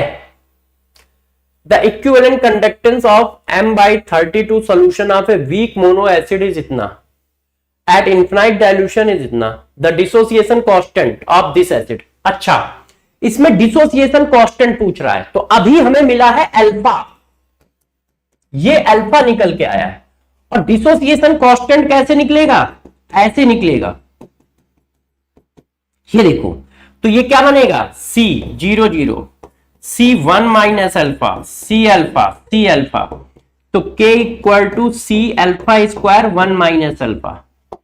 देखो आपको K की वैल्यू निकालनी है, C ये दिया है, ये मोलारिटी दी है, मगर मोलारिटी यहां पे रखनी है, C कंसंट्रेशन है, तो 1/32 अल्फा की वैल्यू निकाल के लाए हो ये, तो 4 इंटू 10 की पावर -4 और 1 माइनस 2 इंटू 10 की पावर -2।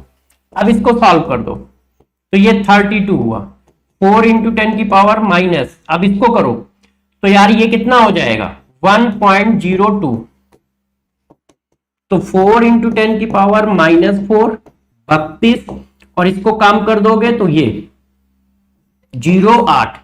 अब इसको सॉल्व कर लो तो ये हो गया ऐसे, है ना, तो ये हो गया 10 की पावर -6 डिवाइडेड बाई 64। तो 10 की पावर -6 डिवाइडेड बाई 64 का मतलब हुआ, हम इसको यदि और आगे ले जाएं, अच्छा नहीं 10 की पावर -2, समझ गए क्यों, ये पॉइंट लगाए तो ऊपर पावर प्लस की आएगी, तो 10 की पावर -2, तो ये हो जाएगा 100 इंटू 10 की पावर -4 डिवाइडेड बाई 64। इसका मतलब हो गया 1.25 इंटू 10 की पावर -4, तो ये 1.25 इंटू 10 की पावर -4 आ जाएगा। बात समझ में आई कैसे किया, अल्फा की वैल्यू निकल आई, अल्फा की वैल्यू निकल आई, अल्फा की वैल्यू निकल आई, तो K equal to C alpha square upon 1 minus alpha.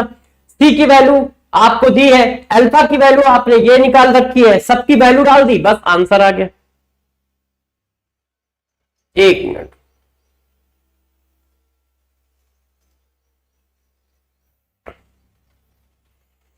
इस क्वेश्चन को करिए, नहीं इसको मत करिए, ये तो कर चुके हो, इस तरह का क्वेश्चन करिए आप, इस तरह का।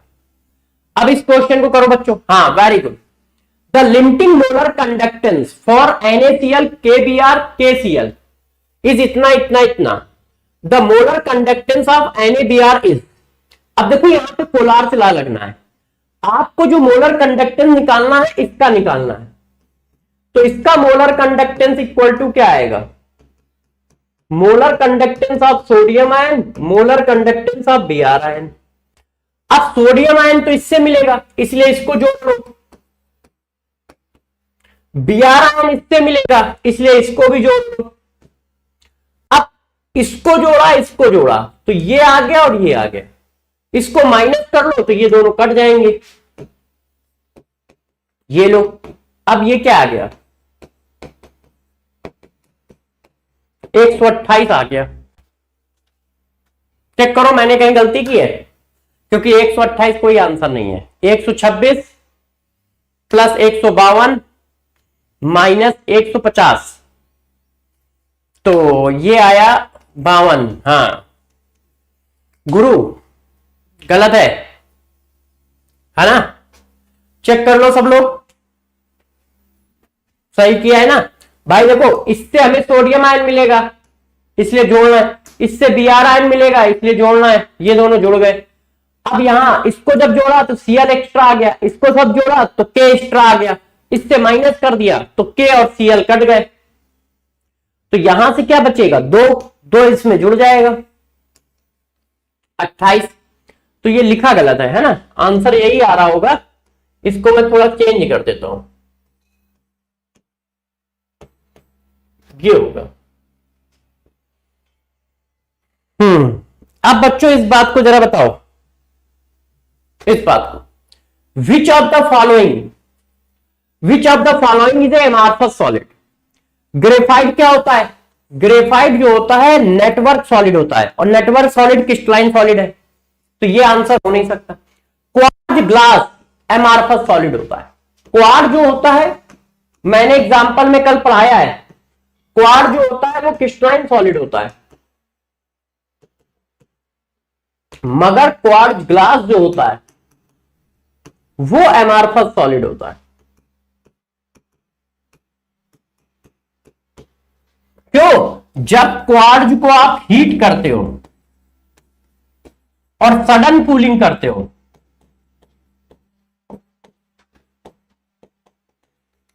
तो क्वार्ट्ज ग्लास बन जाता है। और क्वार्ट्ज ग्लास जो होता है वो कैसा होता है, एमआरफस होता है।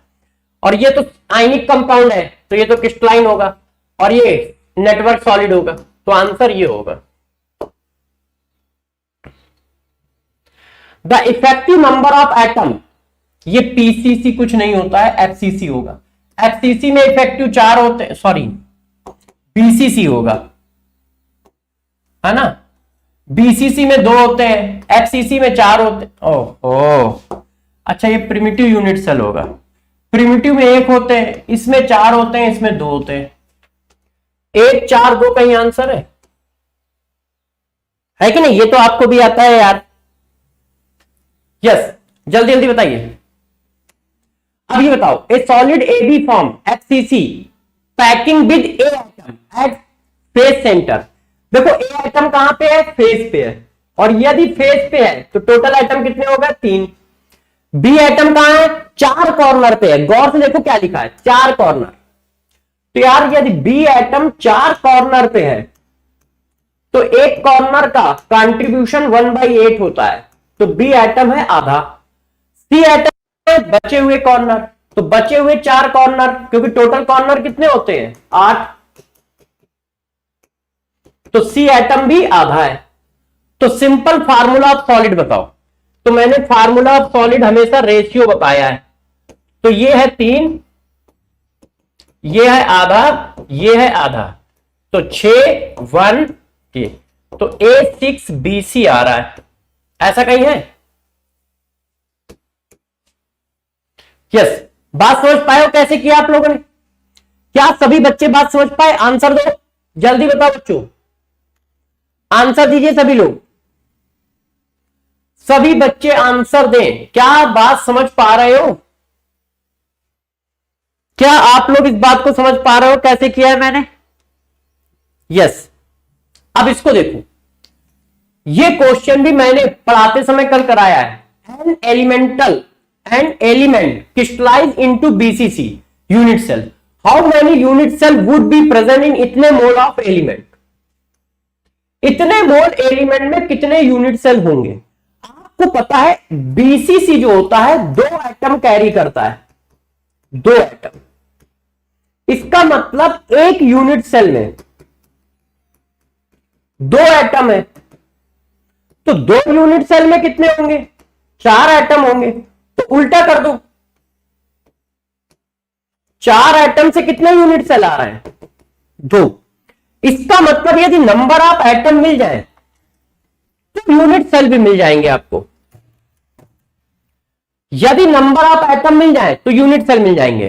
नंबर ऑफ एटम के जस्ट आधे यूनिट सेल होंगे। क्यों?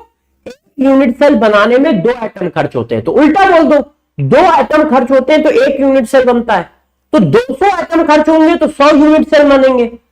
2 लाख एटम खर्च होंगे तो 1 लाख यूनिट सेल बनेंगे। तो इसका मतलब एटम के आधे यूनिट सेल बनेंगे। एटम के नंबर इससे मिल जाएंगे, मोल इंटू Na। ये आ गए एटम के नंबर डिवाइडेड बाय 2, ये आ गए यूनिट सेल के नंबर। अब यार कैलकुलेशन कर लो। ये देखो, तो 25 दूना 50, 25 दूना 50 का 55, और 25 छक्का 150 इंटू 10 की पावर 23। 3 और 3 2 5, 1 2 3 4 5, ये आ रहा है। ठीक है, कॉन्सेप्ट समझ पाए हो सब लोग? यस। आंसर बताओ इसका। The number of tetrahedral and octahedral void in hexagonal prismatic unit cell. देखो हेक्सागोनल यूनिट सेल एटम के नंबर टेट्राहेड्रल वाइड और ऑक्टाहेड्रल वाइड ये होते हैं। इस फार्मूले को याद रखो। यदि आपसे एटम निकालने को कहा जाए तो इसमें डाल दो, इसके 4 होते हैं तो इसके 6 आए। टेट्राहेड्रल वाइड निकालने को कहा जाए तो इसमें डाल दो, इसके कितने होते हैं 8, तो इसके 12 आ गए। ऑक्टाहेड्रल वाइड निकालने को कहा जाए तो इसमें डाल दो, इसके होते हैं 4 तो इसके आ गए 6। ये 3 चीजें आप इस फार्मूले से निकाल सकते हो, क्योंकि एफसीसी आपके सिलेबस में होता है, आपको याद होता है। एचसीपी आपको याद नहीं होता है, क्योंकि 100-200 क्वेश्चन करने पर किसी एक में पूछा जाता है, तो इससे आप निकाल सकते हो। पूछ क्या रहा है? Tetrahedral 12, octahedral 6। ऐसा कहीं आंसर है? ऐसा कहीं आंसर है? ये है, ठीक है। इसको करो, इसको करिए क्वेश्चन को। The theoretical density of ZnS is d gram per centimetre cube if the crystal have 4% Frenkel defect, the actual density of ZnS should be. बहुत मस्त क्वेश्चन है, इतना लॉजिकल क्वेश्चन है, बहुत अच्छा क्वेश्चन है। देखो फ्रैंकल डिफेक्ट में क्या होता है? फ्रैंकल डिफेक्ट में आपको पता है एटम अपनी लोकेशन को बस चेंज करता है। जैसे यहां पे एटम है, तो ये अपनी मेन लोकेशन छोड़ करके यहां आ जाएगा, और इसी तरह एनायन भी अपनी मेन लोकेशन को छोड़कर यहां आ जाएगा, मगर यूनिट सेल के बाहर नहीं जाता है। तो यार डेंसिटी इक्वल टू होता है मास अपॉन वॉल्यूम। अब आप रूम में यहां खड़े हो, हमारी लोकेशन ये है रूम में, ठीक। अब हम यहां से यहां खिसक जाए तो क्या टोटल मास में चेंजेस आएंगे? जब तक आप यूनिट सेल के बाहर नहीं जाओगे तब तक टोटल मास में चेंज नहीं आएगा। तो ना तो टोटल मास में चेंज आया, ना वॉल्यूम में चेंज आया, तो डेंसिटी क्या रहेगी? Remain constant. फ्रैंकलिन डिफेक्ट आने से डेंसिटी में कोई चेंज नहीं पड़ता। क्यों? क्योंकि फ्रैंकलिन डिफेक्ट का मतलब होता है सेम रेशियो में कैटायन एनायन अपनी लोकेशन को छोड़ेंगे और इंटरस्टिशियल साइड पे जाएंगे। वो इंटरस्टिशियल साइड उस यूनिट सेल के अंदर ही है, तो कोई इफेक्ट नहीं पड़ता है। यदि स्कॉटकी डिफेक्ट होता तो डेंसिटी डिक्रीज कर जाती।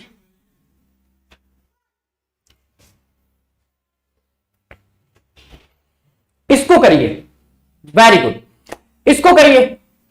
The composition of a sample of Fe3O, what is the percentage of iron Fe3 in the total iron? मैंने आपको पढ़ाया था किसी भी तरह का कोई भी डिफेक्ट हो, किसी भी तरह का कोई भी डिफेक्ट हो, ऑलवेज क्रिस्टल न्यूट्रल रहेगा। तो निगेटिव चार्ज कितना है? 1/2। ऑक्सीजन पे 2 चार्ज होता है। पॉजिटिव चार्ज कितना है? टोटल कितने एटम है? टोटल कितने एटम है? 0.93। इसमें से Fe2 कितने हैं? X। तो Fe3 कितने होंगे? 0.93 माइनस एक्स, तो मल्टीप्लाई कर लो। तो देखो टोटल पॉजिटिव चार्ज कितना हुआ? 2x। एक एटम पे +2 चार्ज है, तो x एटम पे कितना होगा? 2x।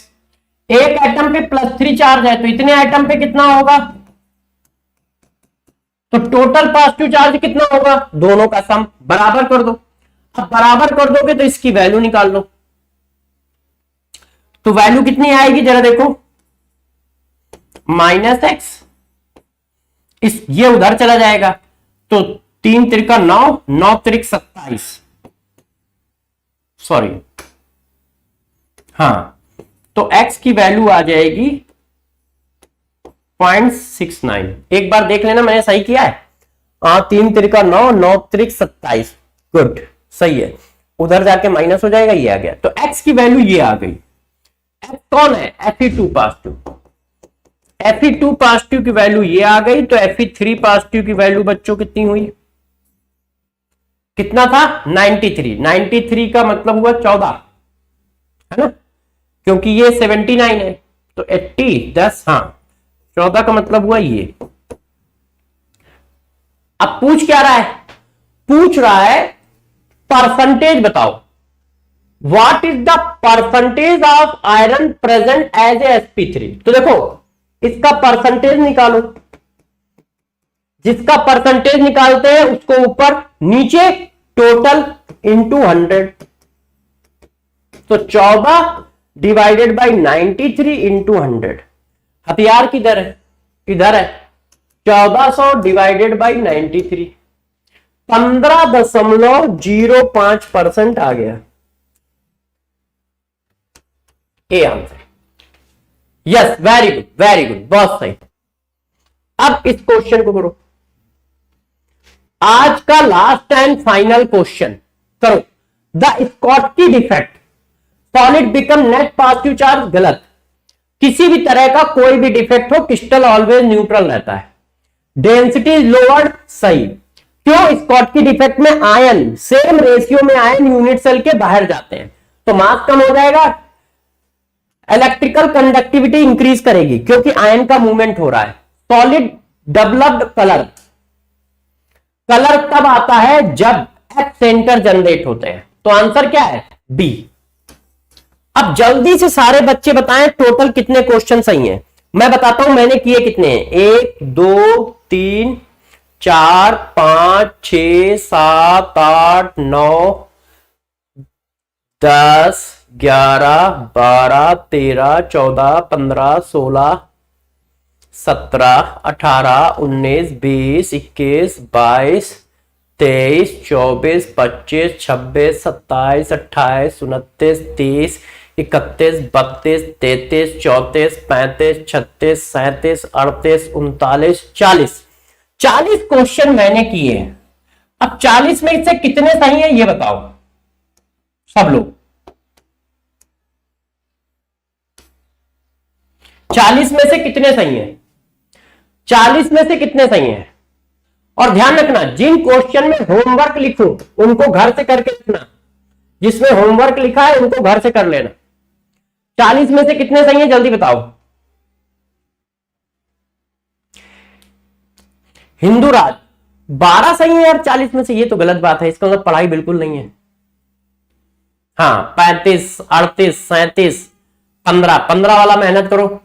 दिव्या मेहनत करो बेटा, है ना। हाँ वेरी गुड तिवारी जी, बहुत सही।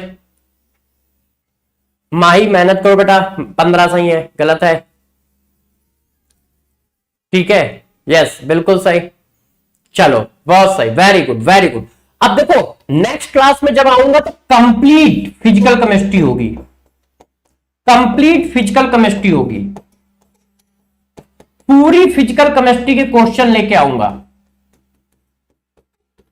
अब ब्रह्मास्त्र सीरीज में जब मेरी क्लास दोबारा आएगी तो पूरी फिजिकल केमिस्ट्री होगी।